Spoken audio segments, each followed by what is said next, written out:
नमस्कार बच्चों, Isha classes online education में आपका एक बार फिर से स्वागत है। देखिए बच्चों, 10th क्लास आरबीएसई बोर्ड का हमारा जो टॉपिक चल रहा है वाक्य शुद्धिकरण। वाक्य शुद्धिकरण के टॉपिक को हम आगे बढ़ाएं, इससे पहले मैं आपका थोड़ा सा रिवीजन करवाना चाहता हूं, क्योंकि अब हम लोग जो है दूसरे तरफ बढ़ रहे हैं। देखिए, मैंने आपको बताया कि किसी भी वाक्य के अंदर जो है वो क्या ढूंढना पड़ेगा आपको, अशुद्धि का कारण। यानी कि आपको जो वाक्य दिया जाएगा वो क्या दिया जाएगा, अशुद्ध वाक्य दिया जाएगा। उस वाक्य के अंदर जो अशुद्धि होगी, उस अशुद्धि के जो कारण होंगे वो दो कारण होंगे, या तो पद क्रम संबंधी अशुद्धि होती है या फिर पद संबंधी अशुद्धि होती है। तो देखिए बच्चों, मैंने आपको बताया अशुद्धि के कारण, तो इसके जो कारण हैं वो दो कारण हम लोगों ने पढ़े हैं। एक हम पढ़ रहे हैं पद क्रम संबंधी, क्या पढ़ा है आप लोगों ने, पद क्रम संबंधी अशुद्धि, और दूसरे नंबर पर है पद संबंधी अशुद्धि। क्या है बच्चों, पद संबंधी अशुद्धि। तो ये आप भली भांति परिचित हो चुके हो कि वाक्य में प्रयुक्त होने वाले जो शब्द होते हैं उन शब्दों को ही पद कहा जाता है, और उस पद से संबंधित अशुद्धियां होती हैं, या तो पद का क्रम जो होता है उससे संबंधित अशुद्धि होती है या पद संबंधी अशुद्धि होती है। तो देखिए, पद क्रम संबंधी जो अशुद्धि है वो हम लोग पढ़ चुके हैं। इसमें 13 नियम पढ़े हम लोगों ने। अगर आप लोगों ने वो पिछले वीडियो नहीं देखे हैं तो एक बार वो वीडियो जरूर देख लीजिए, ताकि आप लोगों को ये क्लियर हो जाए कि पद क्रम में कौन कौन सी अशुद्धियां हो सकती हैं। इस पर हम लोगों ने विस्तार से चर्चा कर चुके हैं। आज के इस वीडियो के अंदर हम लोग पढ़ने वाले बच्चों पद संबंधी अशुद्धियों के बारे में पढ़ेंगे। तो देखिए बच्चों, पद संबंधी जो अशुद्धि है उसे हम लोग शुरुआत कर रहे हैं आज, क्योंकि पद क्रम से संबंधित जो अशुद्धियां हैं उसे हम लोग पहले ही पढ़ चुके हैं, उनको पहले ही क्लियर कर चुके हैं। 13 नियम हम लोगों ने पढ़ा है, और बिल्कुल एक नए तरीके से हम लोग ये वाक्य शुद्धिकरण का टॉपिक पढ़ रहे हैं बच्चों। देखिए, जैसा आपकी गाइड में दे रखा है, आपकी किसी बुक में दे रखा है, मैं उस तरीके से आपसे बात करूंगा। लेकिन सबसे पहले आप इस विषय को अच्छे से क्लियर कर लीजिए, ताकि जो जो नियम आपके सामने आएंगे उससे आप अपने वाक्य में अशुद्धि का कारण अच्छे से सीख सके। तो अब हम लोग शुरू कर रहे हैं बच्चों, दूसरे नंबर की बात कर रहे हैं हम लोग। अब दूसरे नंबर पर जो है यानी पद संबंधी। अब देखिए, पद संबंधी जो अशुद्धियां होंगी किसी भी वाक्य में, किसी भी वाक्य में पद संबंधी अशुद्धि के कारण निम्नलिखित, अशुद्धि के निम्नलिखित कारण, किसी भी वाक्य में पद संबंधी अशुद्धि के निम्न कारण हो सकते हैं। कौन कौन से कारण हो सकते हैं बच्चों?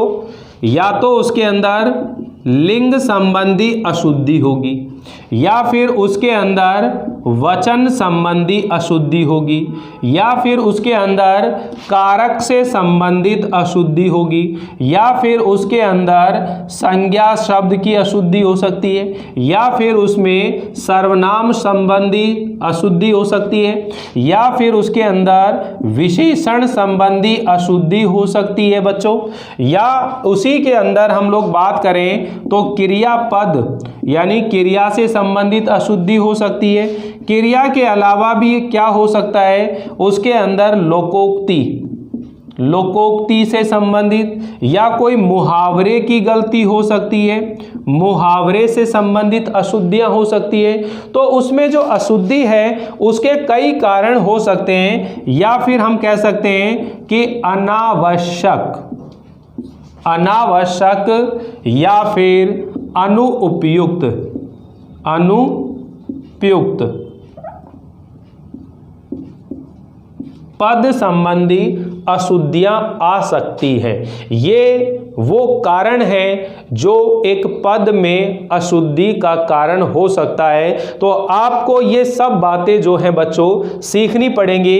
यहाँ पर मैं आपसे अनावश्यक और अनुपयुक्त इन दोनों शब्दों के बारे में भी चर्चा करूँगा, ताकि आप ये अच्छे से सीख सके कि अनावश्यक और अनुपयुक्त में अंतर क्या होता है। तो आप ये सभी एक बार स्क्रीनशॉट के तौर पर ले लीजिए या अपने रजिस्टर में नोट कर लीजिए। सबसे पहले हम लोग बात करेंगे कि किसी भी वाक्य के अंदर क्रिया का जो लिंग है और जो वचन है वो कैसे होना चाहिए, कैसे हम सीख सकते हैं इस बात को। तो देखिए, इसे एक बार मैं मिटा देता हूँ, फिर हम लोग इस टॉपिक की शुरुआत करते हैं। हम शुरुआत कर रहे हैं पद संबंधी अशुद्धि, और अभी मैंने आपको बताया है कि किसी भी वाक्य के अंदर पद से संबंधित अशुद्धियां क्या क्या हो सकती हैं। या तो उस पद के अंदर लिंग, वचन, कारक, संज्ञा, सर्वनाम, विशेषण, क्रिया या लोकोक्ति, मुहावरे, अनावश्यक, अनुपयुक्त, कई तरह के पदों की अशुद्धियां आपको देखने को मिल सकती है। तो ध्यान दीजिए बच्चों, कर्ता व क्रिया का लिंग वचन सभी वाक्यों में कर्ता जो है विभक्त रहित हो। ये लाइन मैं आपको इसलिए बोल रहा हूं, हम पहले नियम को इसमें पढ़ने जा रहे हैं कि जितने भी वाक्य होंगे सभी वाक्यों के अंदर हम बात कर रहे हैं, किसकी बात कर रहे हैं, क्रिया का लिंग और वचन, यानी कि जो कर्ता है, कर्ता व क्रिया का, कर्ता व क्रिया का लिंग व वचन, इसकी बात कर रहे हैं कि कर्ता और क्रिया का लिंग और वचन क्या होना चाहिए, इस बात की हम बात कर रहे हैं। कर्ता व क्रिया का लिंग और वचन किसके अनुसार प्रयुक्त होना चाहिए। अब ध्यान रखिए कि सभी वाक्यों की बात हो रही होगी। वाक्य कितने प्रकार के होते हैं आप जानते ही हो। वाक्य 3 प्रकार के होते हैं भाई। साधारण वाक्य होता है, एक संयुक्त वाक्य होता है और एक मिश्रित वाक्य होता है। और इन वाक्यों के अंदर प्रयुक्त होने वाले जो छोटे छोटे वाक्य होते हैं वो क्या कहलाते हैं, उपवाक्य। तो उपवाक्य जो होते हैं वो भी 3 प्रकार के होते हैं। एक स्वतंत्र उपवाक्य होता है, प्रधान उपवाक्य होता है और आश्रित उपवाक्य होता है। तो देखिए, यहां हम बात कर रहे हैं कि कर्ता व क्रिया का लिंग और वचन। तो यहां सभी वाक्यों के अंदर कंडीशन क्या होनी चाहिए। सबसे पहले तो ध्यान दीजिए कि सभी वाक्यों के अंदर जो कर्ता है वो विभक्ति रहित तो होना चाहिए। तो यहां मैं आपको पहले इस टॉपिक को शुरुआत करूं, पहले मैं कुछ बातें आपको बता देना चाहता हूं। जैसे आप लोगों ने वाच्य परिवर्तन वाला टॉपिक पढ़ा होगा, वहां पर मैंने आपको ये बात सिखाने की कोशिश की थी कि आपके जो कर्ता है, अगर कर्ता विभक्ति रहित होता है या विभक्ति रहित होता है और जो कर्म है वो विभक्ति सहित होता है, ठीक है। यानी जितने भी वाक्य होते हैं उनके अंदर अगर कर्ता विभक्ति रहित होता है तो क्रिया कर्ता के अनुसार प्रयुक्त होती है। सभी वाक्यों के अंदर ध्यान रख लेना। ये कुछ लाइनें हैं जो मैं नोट करवा देता हूं। कर्ता विभक्ति रहित होता है तो क्रिया का लिंग और वचन सदैव कर्ता के अनुसार प्रयुक्त होता है। यहाँ लिख देता हूँ मैं, इसको आप विशेष नोट डालकर इसे नोट कर लेंगे। ये बात हो रही है बच्चों सभी वाक्यों के लिए हो रहा है। सभी वाक्यों में पहला लिख रहे हैं, यदि कर्ता विभक्ति रहित हो तो क्रिया का लिंग एवं वचन सदैव कर्ता के अनुसार प्रयुक्त होता है। बहुत अच्छे से सीखना बच्चों।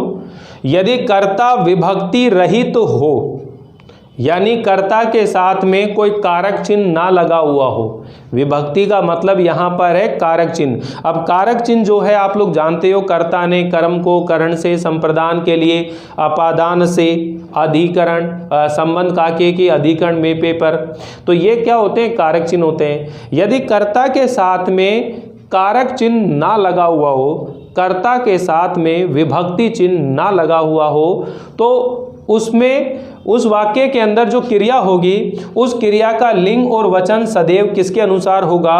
कर्ता के अनुसार ही प्रयुक्त होता है, कर्ता के अनुसार ही प्रयुक्त होगा। और कर्ता विभक्ति सहित हो और कर्म विभक्ति रहित हो तो क्रिया का लिंग वचन कर्म के अनुसार होगा। वापिस सुनिए, ये दूसरा नियम बता रहा हूं, इसको भी आप नोट कर लेंगे। यदि कर्ता विभक्ति सहित हो तथा कर्म विभक्ति रहित हो तो क्रिया का लिंग व वचन सदैव कर्म के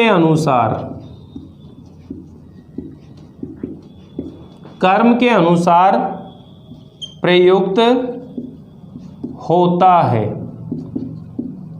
वापिस सुन लीजिए, कर्ता अगर विभक्ति रहित है तो क्रिया का लिंग और वचन सदैव कर्ता के अनुसार होगा। यदि कर्ता विभक्ति सहित है तो कर्म जो है विभक्ति रहित होगा, और कर्म विभक्ति रहित आ गया तो क्रिया का लिंग और वचन जो है वो कर्म के अनुसार प्रयुक्त होता है। अब तीसरी एक बात और आ रही है कि कर्ता व कर्म दोनों ही विभक्ति सहित हों, विभक्ति सहित हों तो क्रिया का लिंग वचन भाव के अनुसार होता है। तीसरे नंबर पर जो रूल है बच्चों, यदि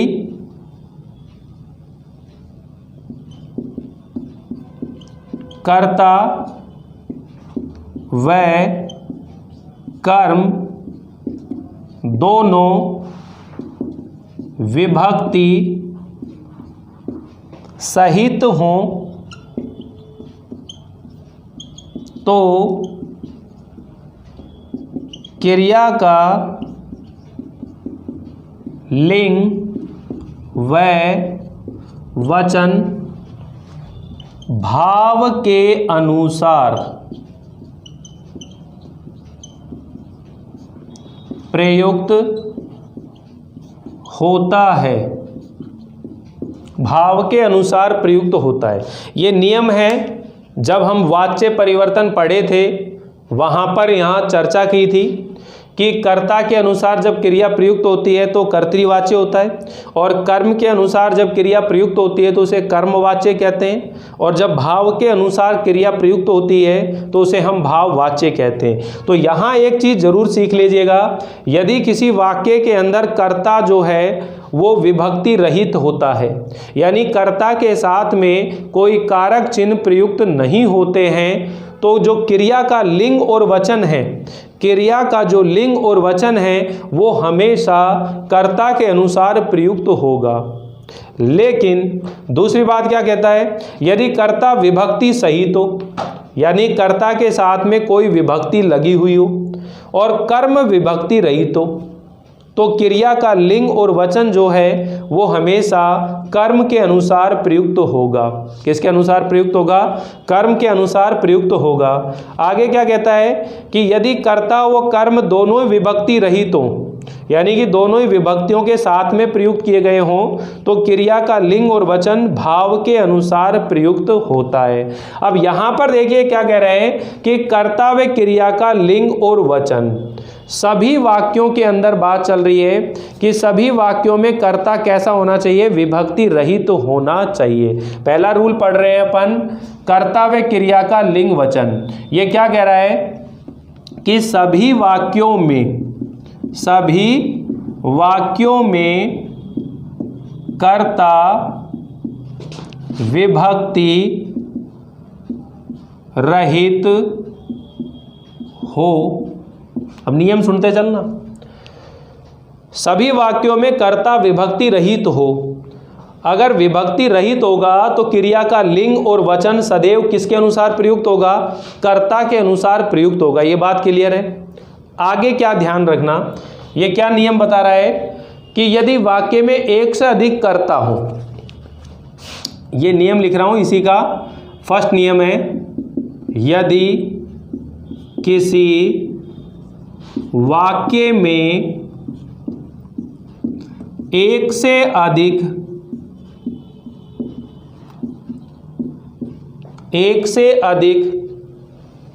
कर्ता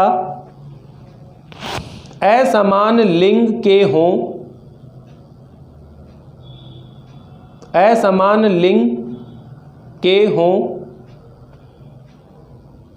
तथा एक वचन में हों तो क्रिया का लिंग वचन क्या होगा। यदि वाक्य में एक से अधिक कर्ता असमान लिंग के हों तथा एक वचन के हों तो क्रिया का लिंग व वचन क्या होगा। ये क्वेश्चन है आप लोगों के सामने। अब इसको सीखो, बहुत ही अच्छे ढंग से आप लोग ये बात सीखेंगे बच्चों कि यहाँ क्या बात हो रही है कि किसी भी वाक्य के अंदर कर्ता कैसा होना चाहिए, विभक्ति रहित होना चाहिए। यदि किसी वाक्य के अंदर एक से अधिक कर्ता हो, एक से अधिक कर्ता होने का मतलब यहाँ पर कर्ता जो है एक वचन या बहुवचन में प्रयुक्त नहीं हो रहा, एक से अधिक कर्ता हैं और असमान लिंग के हैं और एक वचन में हैं। असमान लिंग का मतलब है, जैसे मान लीजिए मैं कह रहा हूं कि मोहन, सोहन, राधा, अब यहां खाली छोड़ दी, ठीक है, राधा। अगर इसी चीज को अपन यूं कह दें कि मोहन, सोहन व राधा, इसी सेंटेंस को अगर यूं लिख दें कि मोहन, सोहन व राधा सब, यहां सब और लगा दिया। अब ध्यान रखिए यहां पर आगे मैं आपके सामने ऑप्शन रख रहा हूं, आप इनमें से चॉइस करना है कि यहां सेंटेंस को पूरा करना है। जैसे मैं लिख रहा हूं पढ़ रहा है, पढ़ रही है, पढ़ रहे हैं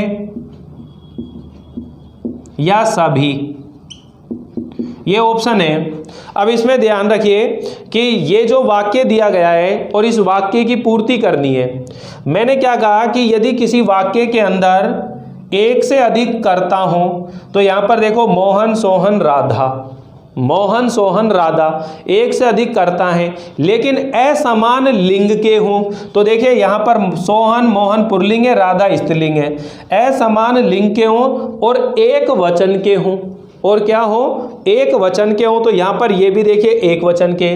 तो क्रिया का लिंग और वचन क्या होगा, क्रिया का लिंग और वचन क्या होगा ये आपको मालूम होना चाहिए कि यदि किसी वाक्य के अंदर एक से अधिक कर्ता असमान लिंग के और एक वचन में प्रयुक्त होते हैं तो क्रिया का लिंग और वचन क्या होगा? तो जल्दी बताइए कि यहां पर क्या होना चाहिए। तो देखिए, मोहन, सोहन, राधा पढ़ रहा है या पढ़ रही है, पढ़ रहे हैं या सभी, इनमें से क्या उत्तर आप यहां लिखना चाहेंगे? तो ध्यान दीजिएगा बच्चों, चाहे यहां पर ये योजक अव्यय लगे हुए हों या फिर ना लगे हुए हों, हर कंडीशन के अंदर जो अंतिम कर्ता होता है, जो अंतिम कर्ता होता है, उसके हिसाब से लिंग और वचन का प्रयोग किया जाता है। यानी हमारा जब ये वाक्य होगा तो इस वाक्य को पूरा करने का जो ढंग है, तरीका है, वो क्या होगा बच्चों? यहां हम लोग लिखेंगे, इसको मैं पूरा बना देता हूं कि क्रिया का लिंग व वचन अंतिम कर्ता के अनुसार प्रयुक्त होता है। कर्ता के अनुसार प्रयुक्त होता है, इसको आप नोट कर लेना। अंतिम कर्ता के अनुसार प्रयुक्त होता है, यानी इसका उत्तर क्या होगा बच्चों कि मोहन, सोहन, राधा पढ़ रही है।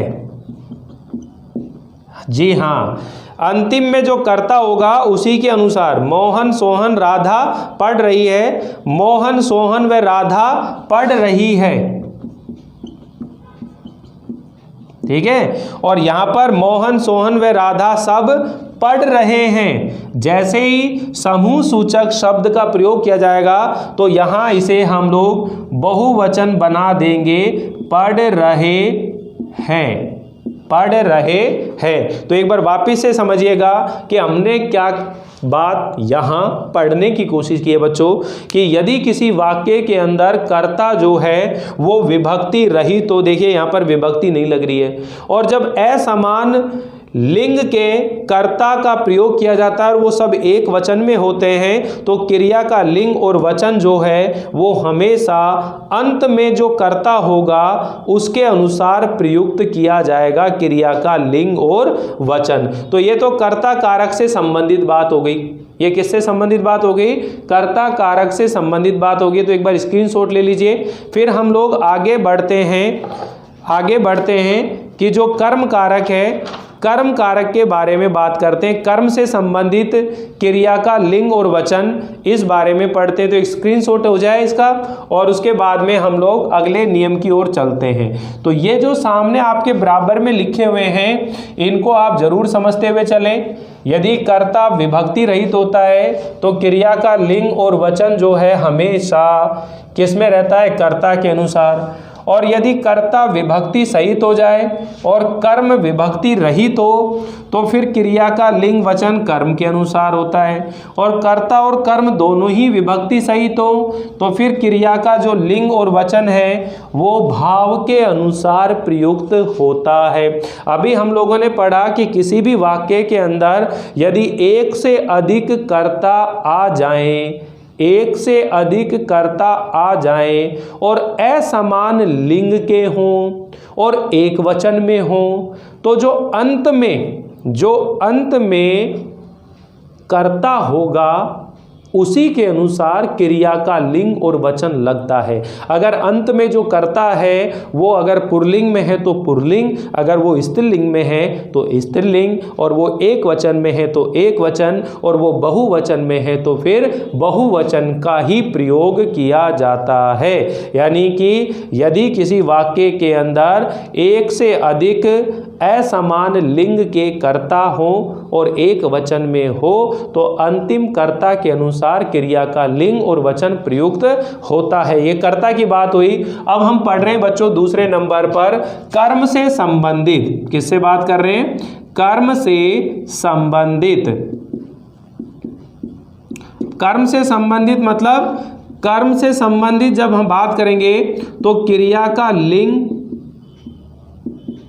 व वचन किसके अनुसार लगेगा? यानी कर्म से संबंधित बात कर रहे हैं अपन। कर्म से संबंधित का मतलब है कि यदि सभी वाक्यों के अंदर कर्ता जो है वो विभक्ति सहित हो जाए। इस दूसरे नियम के बारे में बात कर रहे हैं। यदि, यहां लिख देता हूं, दूसरा नियम है यदि सभी वाक्यों में यदि सभी वाक्यों में कर्ता विभक्ति सहित हो तथा कर्म विभक्ति रहित हो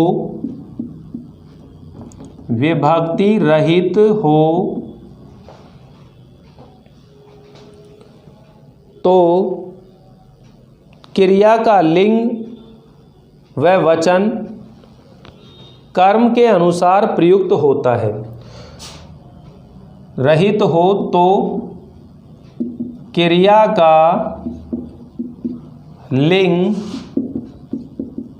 व वचन कर्म के अनुसार प्रयुक्त होता है। ये देखिए बच्चों, ये सेकंड वाला पॉइंट जो है इसको मैं उठा लाया यहाँ पर कि कर्ता विभक्ति सहित हो, कर्ता विभक्ति सहित हो, कर्म विभक्ति रहित हो तो क्रिया का लिंग और वचन कर्म के अनुसार प्रयुक्त होता है। ये बात आपको समझ में आ गई। लेकिन यहाँ दिक्कत क्या है कि अगर वाक्य में दो कर्म हो, यदि वाक्य के अंदर दो कर्म हो तो फिर क्रिया कौन से कर्म के अनुसार प्रयुक्त होगी। यदि वाक्य के अंदर दो कर्म आ गए तो फिर क्रिया कौन से कर्म के अनुसार प्रयुक्त होती है, इस बारे में हम लोग चर्चा करने वाले हैं। यदि वाक्य में दो कर्म असमान लिंग के हों तो फिर क्रिया किसके अनुसार प्रयुक्त होती है। यहाँ पर मैं ये विशेष करके नोट डाल लेना आप लोग। यदि वाक्य में असमान लिंग के दो कर्म हो तो क्रिया का लिंग व वचन, क्रिया का लिंग व वचन, क्रिया का लिंग व वचन दूसरे, यानी कि जो क्रिया का लिंग व वचन दूसरे कर्म के अनुसार प्रयुक्त होगा। इसका मतलब है बच्चों, जैसे मैं एक क्वेश्चन लिख रहा हूं, मोहन ने पुस्तक और पेन, ठीक है, और इसी चीज को मैं कहूं कि सोहन ने हम बात कर रहे हैं कर्म की, कि जो कर्ता है वो तो विभक्ति सहित आएगा, लेकिन कर्म कैसा होगा, विभक्ति रहित होगा। लेकिन वाक्य में असमान लिंग के दो कर्म आ जाएं तो क्रिया का लिंग और वचन दूसरे कर्म के अनुसार प्रयुक्त होता है। सोहन ने पेन व पुस्तक, अब ध्यान रखिए यहां पर एक क्रिया है, जैसे खरीदना, क्रिया कौन सी है बच्चों, खरीदना क्रिया है। अब इस खरीदना क्रिया का प्रयोग आपको करके और इस वाक्य को पूरा करना है। मोहन ने पुस्तक और पेन खरीदी, खरीदा, खरीदे, क्या आएगा आपका। तो देखो यहां पर मैंने क्या बोला कि यदि किसी वाक्य के अंदर कर्ता तो है वो विभक्ति सहित होगा और कर्म जो है वो विभक्ति रहित हो, तो जो क्रिया होती है वो कर्म के अनुसार ही उसका लिंग और वचन होता है। ये बात कॉमन होगी। लेकिन अगली बात क्या कहता है कि यदि किसी वाक्य के अंदर दो कर्म आ जाएं तो फिर क्रिया दोनों कर्म जो हैं असमान लिंग के हैं, एक पुल्लिंग है और एक स्त्रीलिंग है। जब असमान लिंग के दो कर्म हो तो फिर क्रिया का लिंग और वचन किसके अनुसार प्रयुक्त होता है, ये बात मैं आपको बताना चाह रहा हूं। तो यहां देखिए बच्चों कि मोहन ने पुस्तक और पेन खरीदा या खरीदी। अब पेन जो शब्द है ये पुल्लिंग है और स्त्रीलिंग शब्द है पुस्तक। तो देखिए मोहन ने पुस्तक और पेन खरीदा। क्या मतलब है कि जो सेकंड कर्म होगा उसके अनुसार क्रिया का लिंग और वचन प्रयुक्त होगा। इसी तरह मैं कह रहा हूं सोहन ने पेन व पुस्तक खरीदी। क्या आएगा उत्तर इसका? खरीदी। सोहन ने पेन व पुस्तक खरीदी। तो इस तरह से आज आप लोगों ने दो नियम पढ़े, यानी कर्ता अगर विभक्ति रहित होता है तो क्रिया का लिंग और वचन कर्ता के अनुसार प्रयुक्त होता है।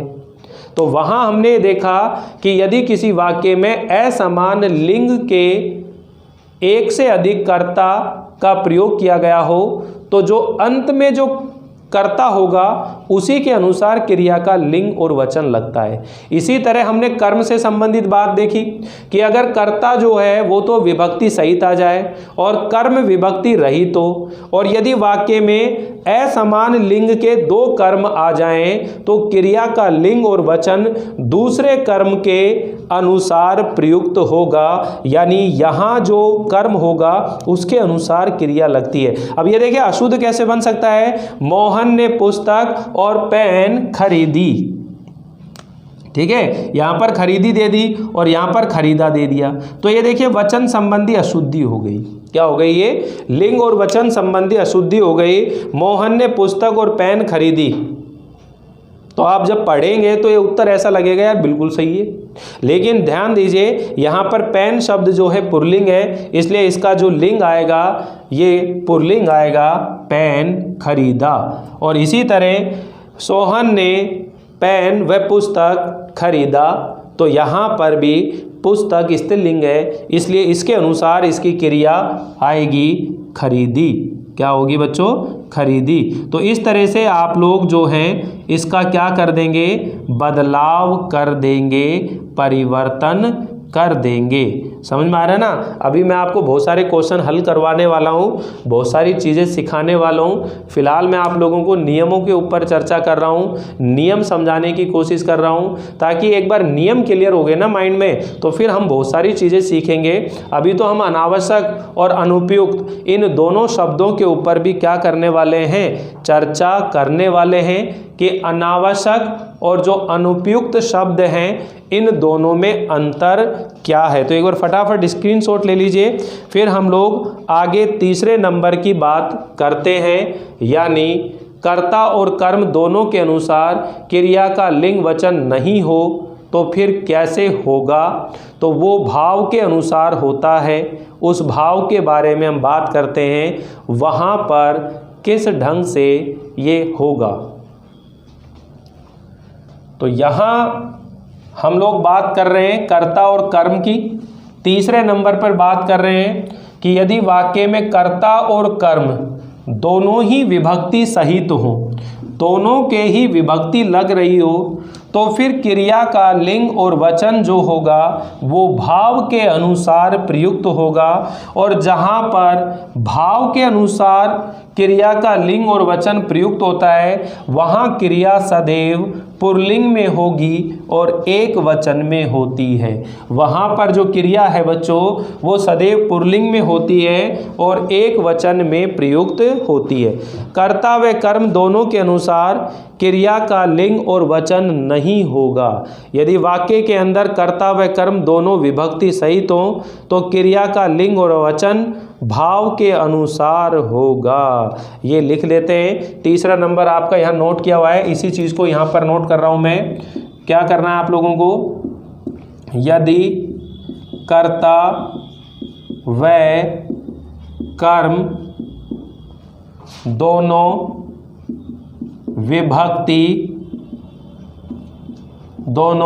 विभक्ति सहित हों तो क्रिया का लिंग व वचन भाव के अनुसार प्रयुक्त होता है। भाव के अनुसार प्रयुक्त होता है और जब भाव के अनुसार क्रिया का लिंग और वचन प्रयुक्त होगा तो ये हमेशा सदैव कैसा होगा, सदैव पुल्लिंग में होगा और एक वचन, सदैव पुल्लिंग व एक वचन में क्रिया होगी।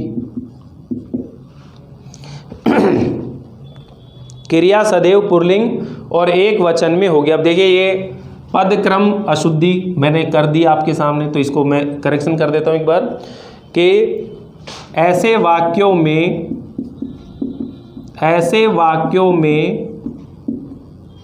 क्रिया सदैव पुल्लिंग में होगी, पुल्लिंग व एक वचन में प्रयुक्त होती है, पुल्लिंग में होती है और सदैव। अब देखो यहां पर क्या कह रहे हैं, राधा ने सीता को देखा, सीता ने राम को देखा, राम ने सीता को देखा। अब देखिए स्थिति देखिए, सबके अंदर देखा देखा क्रिया आ रही है, पुल्लिंग में आ रही है, एक वचन में आ रही है, पुल्लिंग में आ रही है, एक वचन में। अब देखिए राधा ने सीता को, देखो यहाँ राधा करता है, ठीक है, यहाँ पर सीता करता है, यहाँ पर राम करता है, यानी कि यहाँ स्त्रीलिंग स्त्रीलिंग तो भी ये पुल्लिंग, स्त्रीलिंग पुल्लिंग तो भी ये पुल्लिंग के अंदर, पुल्लिंग और स्त्रीलिंग तो भी पुल्लिंग। यानी कहने का मतलब यह है बच्चों कि यदि किसी वाक्य के अंदर कर्ता और कर्म दोनों विभक्ति सहित हो तो क्रिया का लिंग और वचन भाव के अनुसार प्रयुक्त होता है, और भाव के अनुसार जब क्रिया का लिंग और वचन प्रयुक्त होता है तो क्रिया सदैव ही पुल्लिंग में और एक वचन में क्या होती है, प्रयुक्त होती है। तो यहाँ ये टॉपिक हम लोग जो हैं क्लियर कर चुके हैं बच्चों, उम्मीद है आपको अच्छे से समझ में आ गया होगा। आगे के टॉपिक को हम लोग अगले वीडियो में देखेंगे। आपको ये विषय कैसा लगा जरूर बताइएगा। मिलते हैं अगली बार इस विषय को आगे बढ़ाते हुए, तब तक के लिए थैंक यू, बाय बाय।